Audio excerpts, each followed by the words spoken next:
Hi, everyone.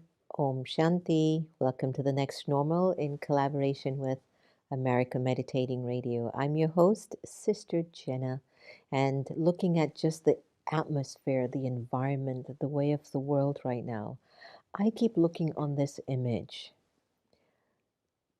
Our newly appointed Supreme Court Justice, I don't have to mention her name,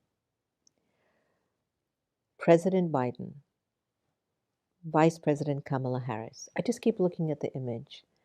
And when I look at it, it just feels like America's coming together. And I know we hear so much about what's not working for America, but could we just take a moment to pause and allow this moment in our history to just really sink in?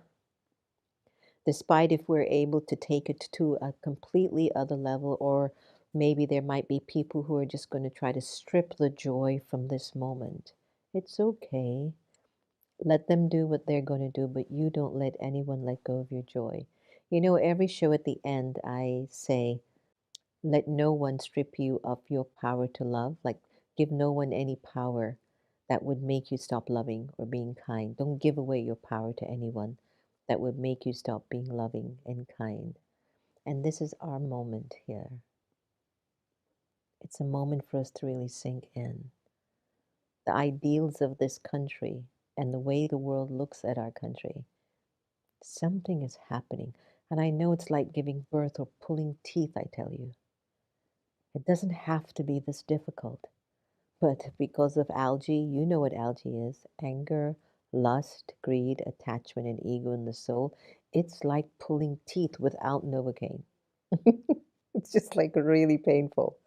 But just pause. And whether you're on the left side or the right, just just for a moment, breathe into the fact that you've always wanted to see goodness in the world. Even in your family, you want to see goodness. You want to feel goodness. It might come in a different color, different gender, maybe in a different language or style or way, but you want goodness in your life. And so, whatever side of the spectrum that you belong to, here's my invitation for you. Listen to your conscience, your heart, your deeper part of you. And let's start to dismantle this ignorance that's been definitely existing for way too long. My special guest today is a friend of many years. We were even in India together. We've been on radio shows and programs. She's been doing some serious work helping individuals to begin to recognize there's no more room for hate. She's got a new book out, and we're going to be talking about that. And let me tell you a little bit about Reverend Dr. Terrlyn L. Avery. She's an ordained minister and licensed psychologist who will invite people into transformation through the journey of sacred intelligence, tapping into one's internal source to make intelligent choices that manifest the good for humanity. Hey, everyone should be doing that. She helps leaders to discover how their sphere of influence can change the status quo and dismantle racism. She's the author of Sacred Intelligence, The Essence of Sacred, Selfish and Shared Relationships, and her new book is titled Dismantling Racism, Healing Separation from the Inside Out. Reverend Dr. Curry Avery is the pastor of the Martin Luther King Jr. Community Presbyterian Church in Springfield, Massachusetts. She's also the host of Dismantle Racism, a talk radio in NYC. So, it gives me great pleasure to welcome my beautiful sister, Reverend TLC. Mm. Yes, Shanti, Sister Jenna. Om Shanti to you. And of course, I want to go into the new book, but why don't we just start off with looking at the sacred intelligence that you speak about and how it can actually help us, me, you, the whole world, walk through life with just a greater ease. Thank you for that question. And I'm really reflecting as I see you. That was my first meeting being on your radio show so many years ago when you interviewed me for my previous book. And really, sacred intelligence is something that we all have. It's our divine wisdom, it's that ability to go inward, to tap into our greatness, to tap into that source that will tell us the choices that we should be making, the intelligent choices that we should be making, because so often people choose a path that's not right for them. They choose actions that are not right for them. But if we listen to that inner voice, that guidance, that sacred source, the universe, whatever people choose to call it, that voice will always lead you to a decision that will help you to manifest your greatness while you're helping other folks to manifest their greatness. See, it's not just this one sided coin. We're doing something that will help one another out. So that's what sacred intelligence means to me. It also like a sixth sense about things where you kind of just have a sixth sense that's going to happen or that should happen, or I can just feel the energy in the space or in the room, and I act on that because we've become so busy, Terlin, that Mm, we're so caught up in our bills, next door neighbor. Did you hear what he just said to me? That we're actually not able to hear the sacredness. What would yes. you say would be the best thing right now that we can do to start to listen to this very beautiful world that exists behind our eyes? Well, of course, I think taking time to meditate, and whatever that meditation practice is for you, it doesn't have to be something that's, you know, 30 minutes in and out. I mean, I know that people do it for a very long time, but for me, it's getting into the practice of the listening, to sitting still, clearing your mind and your brain. If you are constantly on your phone, constantly watching the news, you can't see what's right in front of you. And so for me, that meditation could be going for a walk in the park, not looking at your phone or looking out your window and seeing the beauty that's there. It's the starting to pay attention to what's around you and being mindful. And then it draws you in more deeply to your inner core. So from being on my show, I even start out with a meditation because it's a way of grounding us so that we can hear, that we can breathe through all of the destruction that's going on out in the world. To know, as you said at the beginning of the show, that there are good things out there that are happening, and spirit will begin to guide you towards those good things. Agree with you on that. I've often wished to see the news outlets to open every show, every news broadcast with just 10, 15 seconds of silence, good wishes and Mm, prayer. I don't mm. know how those journalists maintain their sanity consistently talking about just stuff that's broken and not working. Anyway, we want to talk about something positive, your new book. Which is Yeah. on dismantling racism. Have you always focused on dismantling racism in your work? I mean, what got you on this path? Ah, well, I've always been interested in helping the people who are considered underrepresented and helping which a large part is people of color. And so my work has focused as a school psychologist, when I worked in a psychiatric hospital, all of that, I really worked with the underserved. You might remember, Sister Jenna, that once I went to divinity school, I thought that my work shifted to the wounds of religion. And that's where my focus was going to be, on the wounds of religion, because there's a lot within that, arena. But then one of the things that happened is that after George Floyd was murdered, I knew that I had to return back to some things that I had previously focused on, because again, for a while I left it, just to focus on something else. And I knew that as a transformational leader, I could no longer sit and, watch the multiple people be killed by the police, or any of the other things that were happening in terms of racial equity. And I was being called forth to do this work. So when George Floyd was murdered, I found myself really ushered out there at protests. People were calling me saying, "Can you come and speak?" I ended up at a protest where I wasn't the leader, but ended up leading the protest, because there was a young woman who had gathered folks together but didn't know what to do once they were together. And so, really, I think if we pay attention to the sacred, if we pay attention to that divine wisdom, it leads us to our next move. So I returned. But, it's so interesting how an event like the killing of George Floyd can wake us up in ways that we just weren't wake up by just being told, "Don't do it." Hmm. You know, "Don't think that way. Don't treat another person that way." And then we have to see something so horrifying to shake us out of our comfort zones and really begin to make changes. That might just be the way of the world, Terrlyn. I don't know. I've been seeing it for decades. Either you're going to transform yourself from love or you're going to transform yourself because something has tragically occurred.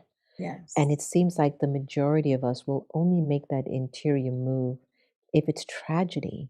And Mm, sometimes that's tragic to me, but mm, yet I know that there must be a reason why it exists. But when it mm, comes on to addressing racism, there's a lot of fear. There is some guilt and mm, maybe even some shame.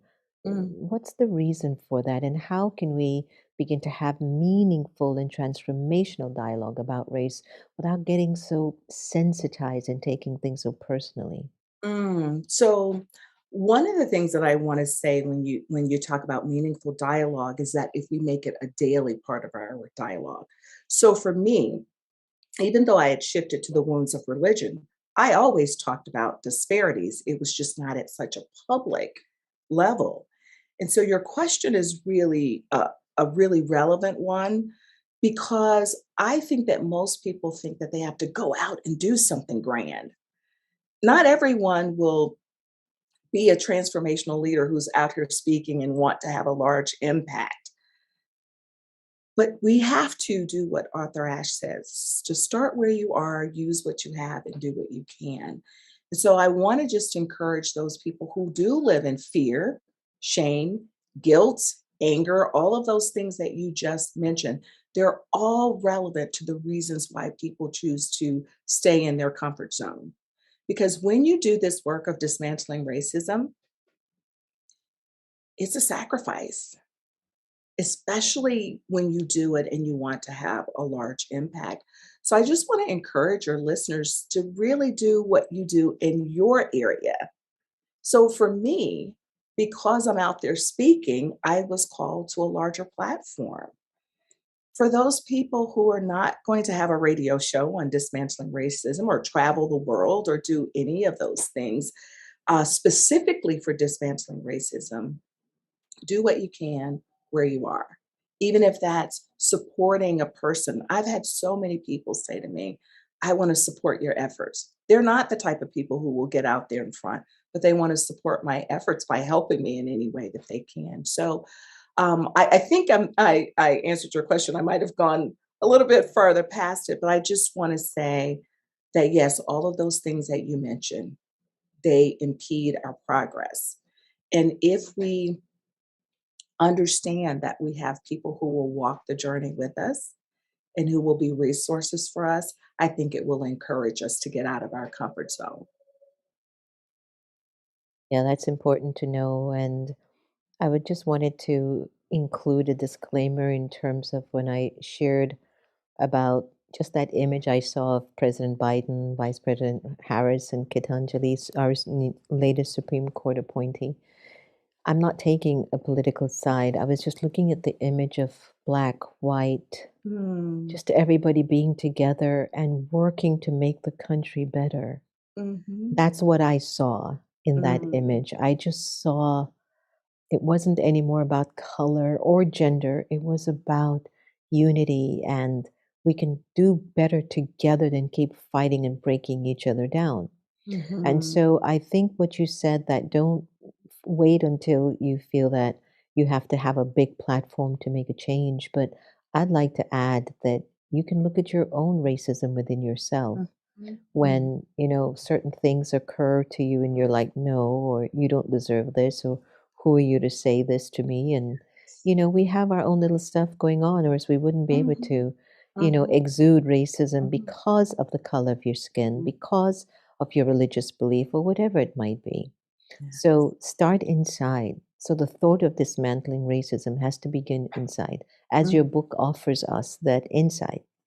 mhm, So racism is so overwhelming, and I know that a lot of us think we can never ever change people's belief about what they think a black person represents, an Indian, a Chinese, a white person. Can we? Can we rethink this through? Like I would say, change from black consciousness to soul consciousness. Mhm, Change mm, from white consciousness to soul consciousness. And when you get into the soul, you're getting into the character and the value of God's child. Nobody mhm, cares what size you are, what gender you are, and color you are mhm. at that time. Yes. I completely agree with you. I often remind people that this is a shell. I'm a vessel, like, a temple, actually, if I want to use that term. A soul resides inside of here. Now, I will tell you, Sister Jenna, every day, it doesn't mean that it's easy. Every day when I see some of the crazy things that happen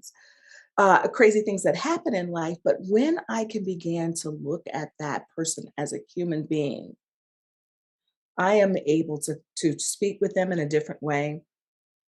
I'm able to connect with them in a different way. I'm even able to pray for them and send out light and love to them when I'm able to say, that's a soul inside of that person. And they don't know what they don't know. They're caught up in a racist system just like the rest of us are caught up in it. We're all in the vortex, this system, this world that we live in. And there are going to be some things to happen that we do not like, but how we choose to approach those situations, that's what matters. I could choose to be on this side, grumbling and complaining about how the world is. But spirit tells me that we're all a part of a shared humanity. We're all in this together.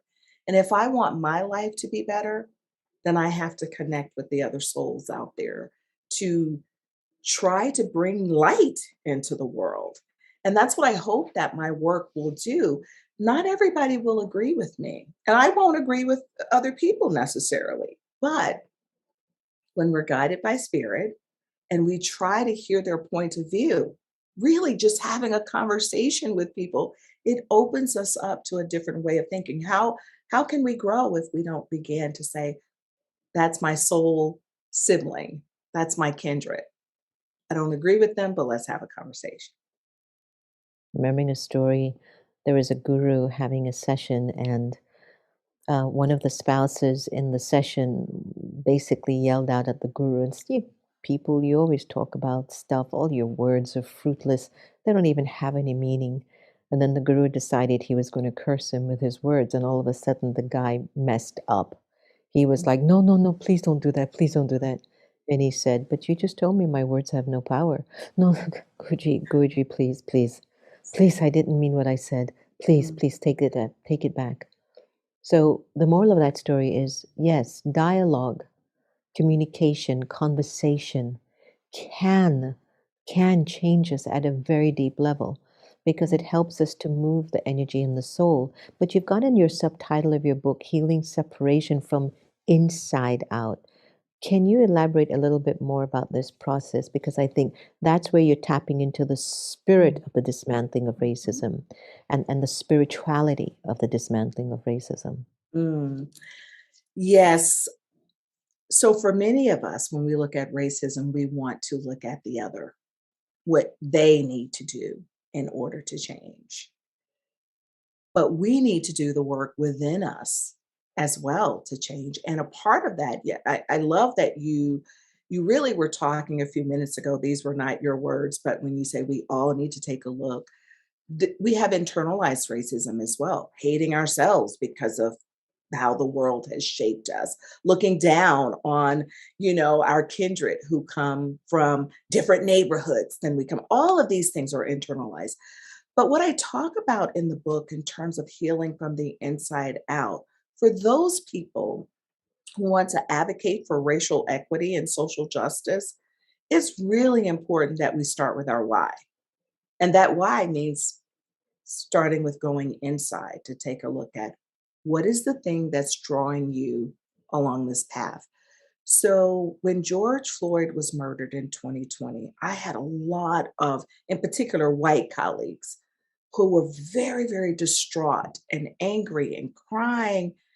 And, a few of them would say, I know if I'm feeling this way, you must be feeling like really horrible and blah, blah, blah. And I said, well, I didn't just wake up black yesterday. So this isn't new for me. I've learned how to navigate this. And if you are going to engage in this work, you have to understand your why. It can't be because the country has just awakened to this and there's the conversation. There has to be a deeper reason for why you're doing this work. So in my book, I really invite folks to take a look inward, but then I also give some techniques for what we have to do to continue once we start this journey because Sister Jenna, especially as busy as you are in your life, eh, you have to really be committed to the work that you do, right, in order to continue it. Been many decades for me, and I've heard on many platforms with many friends from various backgrounds. And I love the fact that I have a United Nations group of friends in my life. That means I love souls, not the color Mhm. of your skin or your religion.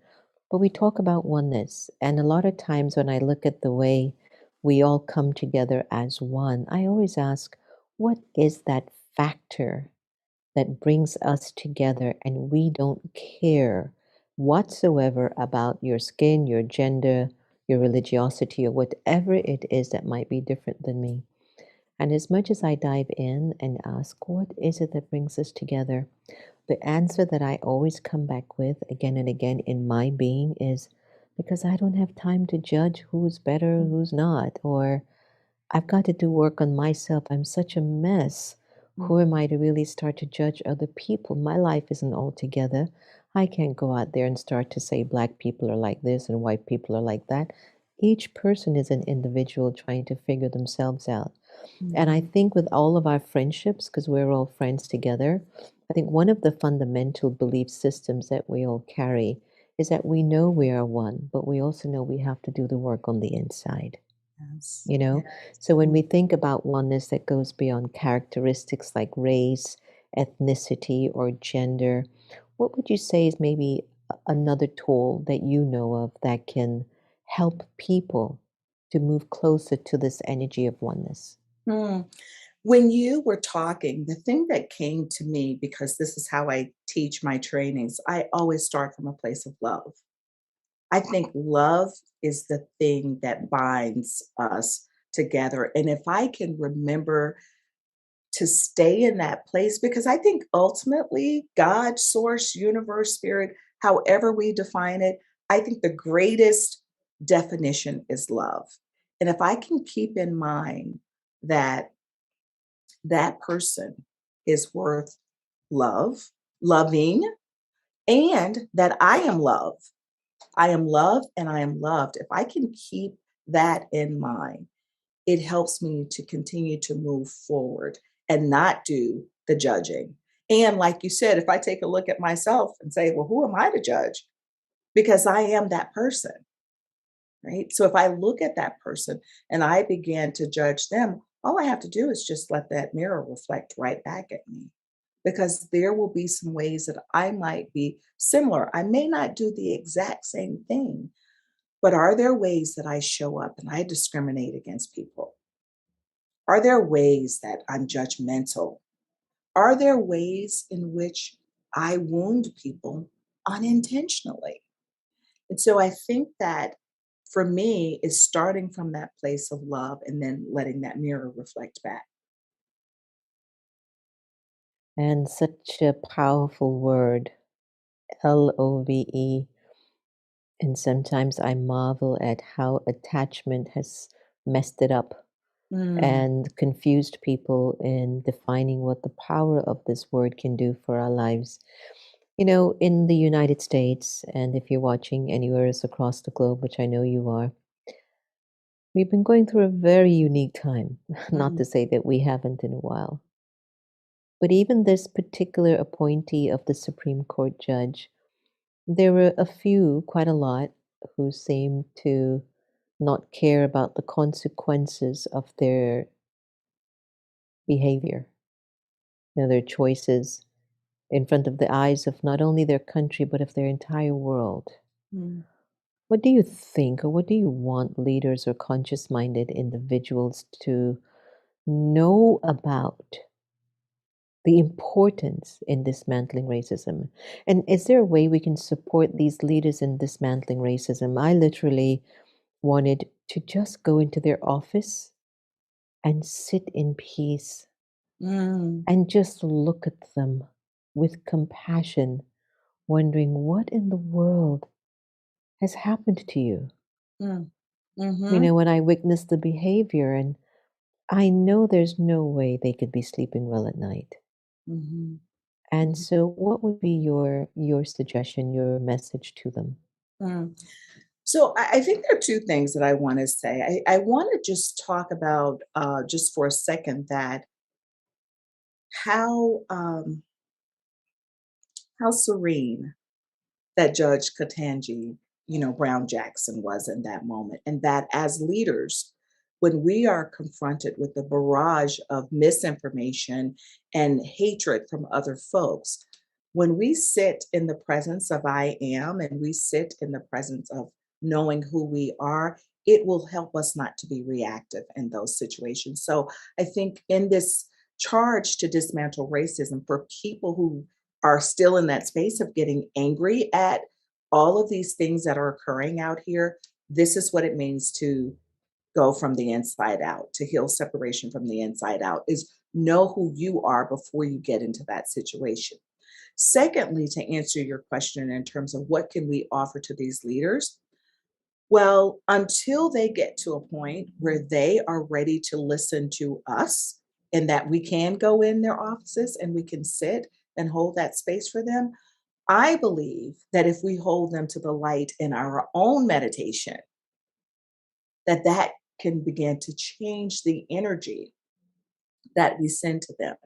Could you imagine? And I know that we've done this in your circles before for other things that we've had the opportunity to sit globally. I remember the for rain, getting rain in Australia, we sat globally, just being mindful of and sending energy for rain to come, and rain came. What would happen if a group of us got together and we really just put our intentions on, I won't call any particular names, but some of the senators, if they were our focus, I believe energetically we could begin to change the way people respond. It's the same as praying for them, right? We know, I believe, prayer works, but it's because we're putting our energy towards that thing. And then once we have done that, we also go inward to say, now what can I do personally? Is there something else that I can do beyond this? Can I write to them without being hostile? Can I write to them from a place of love and invite them into a conversation? Can I connect with their constituents who have a lot of influence with them? I think there are multiple ways in which we can really be problem solvers if we learn to sit with our sacred intelligence and try to come up with a solution. It's like what you said, at the end of the day, you still have to dismantle your own stuff on the inside, Mhm, especially when you're going to go out there and, you know, I don't want to use the word fight, but to stand up for justice mhm, when at the same time, internally, there isn't justice for your own spirit. And I mhm. think that's why it's also taking so long. That if we can actually start to do the interior work, then it shouldn't be requiring so much effort to transform the feelings in those who are hateful and Yes. who find it economically viable just for their side to be able to push down a particular sector of society to develop theirs. That Mhm. there'll be some energy that they will see. There'll be an energy about you that they will feel that they can trust because Yes. there is a sacred vibration coming through you. And that energy could touch their conscience after a long time to just wake up and say, what am I doing? Yes. What can I be? Yes. And I'm sure how many of all of our politicians and people from the left and the right side, when they looked at that image, they must have just said, wow, Mhm. America's ideal is coming to pass. Yes. And I get it. I think that There are concerns about individuals that inhabit countries, and you wonder if you're losing whatever you have been. And I Mhm, wonder if we think about the fears that we have of the color of the skin of people, immigrants that come in, gender equality and these things, and we start to have the fear of them rising to a level of supporting us, then mhm, yes, it mm, takes longer and it's not going to be pretty. mm. What if we just actually just said, I'm tired anyway of Right. doing what I've been doing and I need help. Of course, let the women come up. Let blacks, let brown, let white, let pink, let everybody come up. Let us Mm, everybody come up, mhm. and let's see what we can do. I think one of the biggest issues is that we don't understand the cost of racism and othering folks. I love that you said we're tired anyway. And if we could convince folks that you could have a better life if you didn't spend so much time fighting, as you said, they can't sleep at night. They're slowly dying on the inside because for me, I feel like when people engage in that behavior, they can't even connect with the God in them. I think we all have a bit of God in us. But we can't see the light and we can't see the love and the God in us if we're so busy hating. And so I often tell the people that I work with, particularly the folks at church, like we have to pray for those folks and send good vibes towards them. And I will say they have God in them. And they'll say, "Are you kidding? The way they're acting?" I said, "The issue is they've forgotten. They've forgotten the conversation that they had before they entered this realm. And so it's for us to help them see that light." Absolutely, absolutely. I always love when we get together, Reverend TLC. Just it's such an easy time together. And it always stimulates me and also reminds me of just the power of our collective intelligence and how it leaves a sweet space inside, which encourages us to go out and do more. So Mhm. thank you so much for joining us today. But you've got to leave us with a website where we can find more information on your book and any other activity that you're up to. Yeah. So if you go to sacredintelligence.com, you will find all the information that's there about me. You'll find information about my book that's coming out and that's coming out really shortly. So I do hope that you will go to sacredintelligence.com and find out more about me. Thank you very much. It's been a pleasure. Thank you for having me, Sister Jenna. Mhm. Mm. It's so nice to have Reverend TLC with us, and what we were talking about, I think, hits home on many levels for many of us in different ways. But also the fact that she really breaks it down so simplistically for us to really look inside of ourselves and see, what aspect of racism even still coexists inside of our own nature. And when are we going to really just wake up? Again, is it tragedy that's going to wake me up? I mean, look into the eyes of your neighbor who's just different than you. And when you look into the eyes, you'll get to the aspect of the soul behind the eyes. And then you realize that soul came from God, and so did you. That's how you dismantle it. See the soul and not the skin. Thank you so much for joining us on America Meditating Radio and Your Next Normal. It gives me delight to have you with us because I know each show changes you, and I know that each show changes me. Remember, no one can take away your happiness unless you give them permission. And I suspect that we're here to learn to love each other the same. Please take care of yourself. Be well. Om Shanti. Meditation. Intimate experiences with the divine through contemplative practices. My new book that is out on Amazon, Barnes& and Noble, and you can get it from Sacred Stories Publishing or on America Meditating Radio. The quieter you become, the more you're able to hear. One of my opening pages of this book. I have heard time and time again that when you go into the stories and the narratives of the 37 authors that are sharing with you their mystical experiences of the divine, something in you changes. It has already reached number one 3 times in mysticism category and in New Age category for new releases. I want you to get a copy for yourself and tell me what you feel as a result of closing that final page of this book. Meditation, intimate experiences with the divine through contemplative practices. It's calling you. Can you hear it?